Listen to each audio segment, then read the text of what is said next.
NATO do të kryejë sulme thellë brenda Rusisë nëse ajo guxon të pushtojë vendet baltike, paralajmëroi ministri i jashtëm i Estonisë, ndërsa hodhi poshtë frikën se Moska mund të siguronte një marrje të shpejtë të tokës në lindje. Në një intervistë me The Telegraph, Margus Čakna tha se shtetet baltike të Estonisë, Letonisë dhe Lituanisë do të shtynin pas çdo pushtues dhe se kjo do të pasojë nga një kundërsulm shkatrues në territorin rus.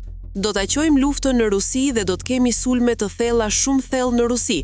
Ne e dim saktësisht se çfarë të bëjmë, tha Čakna. Kjo është arsyeja pse tani po përshpejtojmë investimet tona dhe po zhvillojmë aftësitë tona. Kjo është arsyeja pse po investojmë 5% të PBB-s në mbrojtje në rajonin ton. Čakna po i referoi shqetësimeve në qarqet e mbrojtjes se Rusia po planifikon të pushtojë një shtet baltik pas përfundimit të luftës në Ukrainë në një provë të madhe të vendosmërisë së NATO-s. Në një skenar lufte të kohëve të fundit, të imagjinuar nga ish zyrtarë të NATO-s dhe ushtrisë gjermane, Rusia pushton Lituaninë dhe arrin shumicën e qëllimeve të saj atje brenda pak ditësh. Narva, një qytet estonez pranë kufirit rus, është identifikuar gjithashtu si një objektiv i mundshëm pushtimi.